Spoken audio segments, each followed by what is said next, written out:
Welcome to this video on Extract 4 of the OCR F585 syllabus, Migration and Remittances.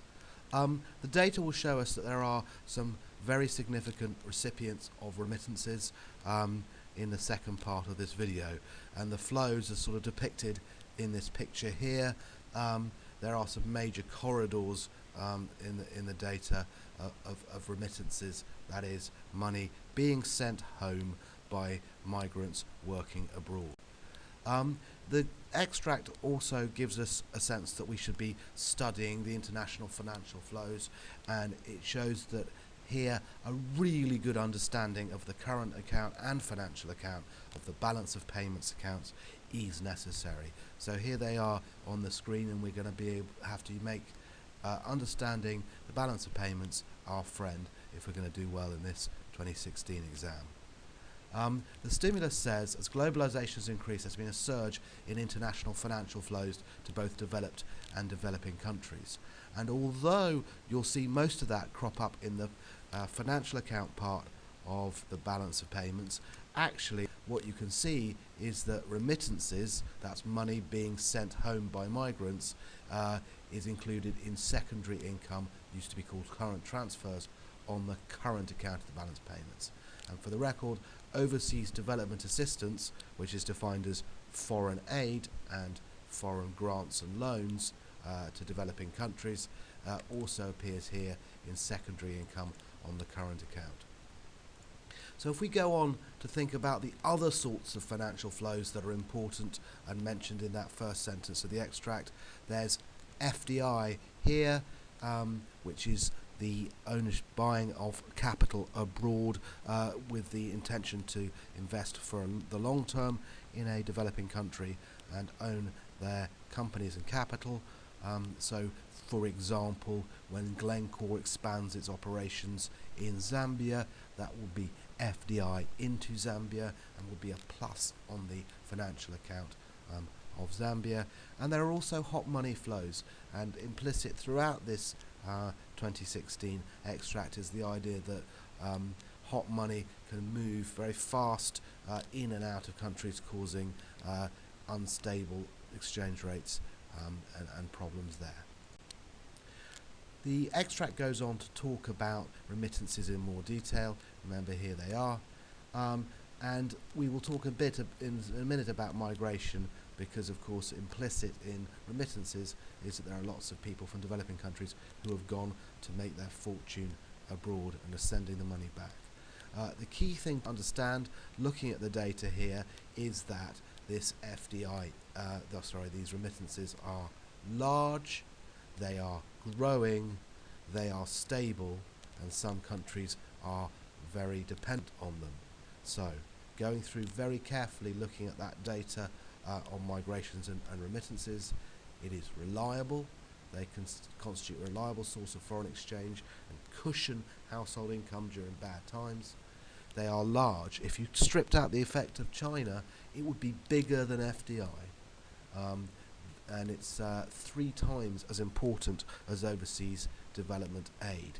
That shows that the money that families are sending back to their loved ones in their home country, it's more important than all the foreign aid and grants that governments think that they're improving the world with. This has been a growing trend, as you can see from the data. It is more stable, and here's a fact: at AL 2015 find that they have been stable in episodes of financial volatility, stock market crashes, things like the Chinese stock market crash and so on. So another evaluative point here is that they could help counterbalance the problems caused by international financial markets, hot money flows and so on. But there is a worry that some countries are overly dependent. So to recap, remittances are large, reliable, stable and growing. If we look on the other hand at FDI and portfolio investment here, we can see that those guys are large and growing, but they're not reliable. We can see quite clearly the effect of the global financial crisis 2007-8 causing a collapse in FDI and even more a collapse in portfolio investment into developing countries. the pickup was quite good and quite healthy, but then there's the double dip, or fears of the double dip recession going up here. And here we come across the single most boring graph in the entirety of this 2016 paper, a graph that really boils down to showing you that big countries are big and small countries are small. But trying to salvage something interesting from this, we can say that the effect of the Indian and Chinese diaspora is very significant on the world economy. A diaspora is when an ethnic group is spread around the world, and that's certainly true of India and China. And we can also have a look at this data and say that it could be that countries like Tajikistan and the Kyrgyz Republic, your guess is as good as mine, are very reliant on remittances, and that could be a problem. This graph, which shows us that same sort of data, only a little bit older, 2011, is a bit more fun because there's a picture as well. And what we can see here is the routes, the main routes, or corridors as they call it, for remittances. So look at this enormous remittance corridor that goes from the United States of America over to China. Look at this corridor from the United States to India. A really big one here, look, between the UAE and India. This is the Gulf states building their great desert kingdoms using migrant labour. So we can see some interesting patterns in the way the world works by looking at these remittances, and you should be very clear that you can understand where these will feature on your balance of payments account, why there might be this sort of slightly high negative secondary income from the UK, for example, because of these outflows of remittances. So remittances should be pretty good for developing countries. In some, they're going to increase the aggregate demand in that country, an injection into the circular flow, accounting for up to 10% of GDP in many developing countries. Because migrants abroad will probably target their money direct to their families and the most needy people in their families, it should be a very good way to reduce poverty. And if you've got growing economy through increases in AD and poverty reduction, then that's pretty clear that we've got these remittances increasing development in those countries. What's more, remittances provide a vital source of foreign exchange, as Zambian migrants, for example, might send dollars or rand back to their family in Zambia. That allows those people in that country to buy the imports they so crucially need, and it provides a plus on the current account of the balance of payments, keeping the exchange rate from falling too much by pushing it in an upward direction. And we know that it will improve the current account in a stable way, unlike many of the other financial flows, which, as the extract says, are very unstable. Implicit more than explicit in this extract is the idea of migration. And I think that when we assess globalization, we think of assessing also the effect on developed and developing countries of the quite significant flows of people across international borders, because those increased flows across international borders are one of the symptoms and characteristics of globalization. So let's think for a bit what the benefits of migration might be. Well, for a start, there's the remittances that we've been talking about throughout this video, that emigrants from poor countries can not only get a higher quality life for themselves as they work hard, but in more developed labour markets, but they can also send money home and so improve the quality of life of their families. They might also gain human capital, knowledge, skills, technique, perhaps, for example, the English language, which is a useful language of business and trade, and they might bring that human capital back to their developing country if they return home. So there's a thought there that could be a benefit of migration. And there's an effect equalising the labour market and wages and unemployment, which I'll look again at in a minute. And of course, if a country has a problem with overpopulation, and we know from the data that Zambia has a population which is growing very, very fast, with about 5 point something children per family, that this provides a bit of a safety valve for the population issue.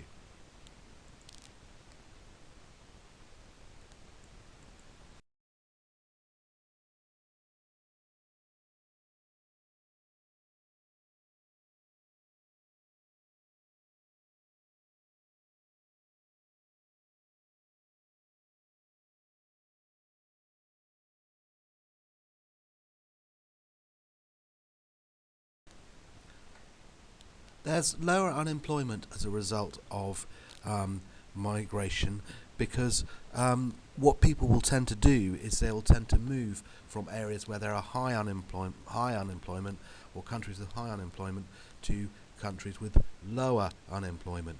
This increased mobility of labour, geographical mobility of labour, reduces this what we call regional unemployment, which is a type of natural structural unemployment.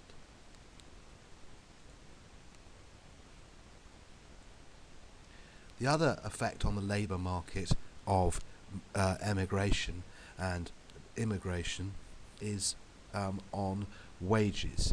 If you think about it, one of the startling things about the world economy is a huge gap between rich and poor, that people are paid a lot more in rich countries than in poor countries.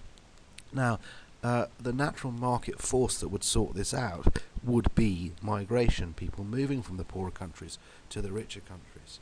Now, not only will that drive down wages a bit in richer countries, ceteris paribus, and be careful here, because ceteris might well not be paribus, the extra productivity output and GDP generated by these immigrants might well, in fact, offset the downward pressure on wages. But it's a thing. It's a thing that there's downward pressure on wages. But the main thing I wanted to put here is the benefit of migration for the developing country. The emigrants leaving their labour market reduce the supply of labour and therefore drive up wages, as shown in the graph here. Now, you don't normally have labour market graphs on your board, but it's a standard bit of A-level theory for most people, so do try and use this graph. It's a supply and demand graph, but for labour rather than a product. The price of labour obviously is the wages on this axis. The quantity of labour here is employment. Supply is quite inelastic. Demand, it rather depends. There's no particular reason why I've drawn it so elastic. But when the supply of labour reduces, as let's say Indian people go abroad looking for work, wages should go up in their country. So what are the problems of emigration from developing countries? Well, the most important one is brain drain. Human capital leaving your nation. Very, very worrying for the supply side of the economy.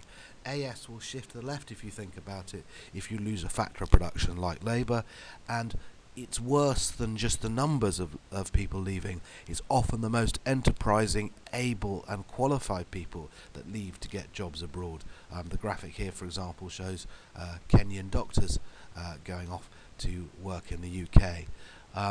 This is a bit of a problem, as you can imagine, for the development of developing countries. If they're losing their best, they're losing productive capacity, they're losing people who might teach others and generate technique and technology, and they might be losing people like doctors who can directly add to the development in their country.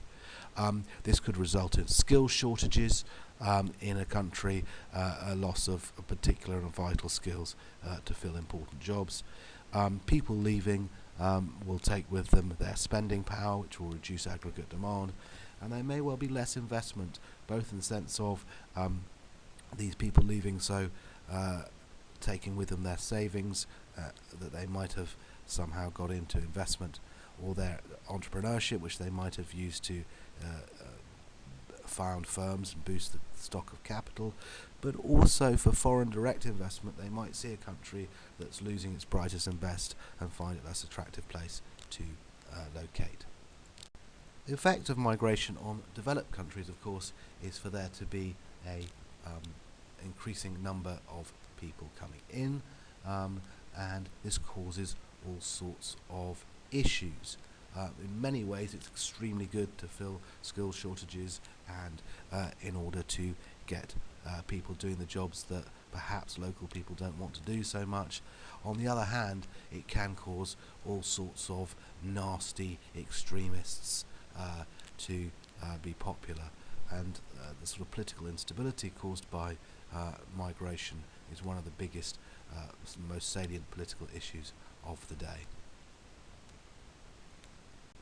So, an interesting little extract 4 of the F585 2016 stimulus. I think it does show quite clearly how important remittances are and how people take into their own hands their fate. This is the result of market forces. When we look at, and I think the big macro point about what this shows about the forces of globalization and development is that they are largely driven by market forces. People respond to incentives, things happen, and the economy changes. People move, they send money home to deal with poverty without there being a huge amount of government intervention, and it can only be part of the story about of development economics. It can only be the efforts of people sending foreign aid or talking about it. People take matters into their own hands. So I hope you enjoyed this video and that it was useful for Extract 4. Thank you.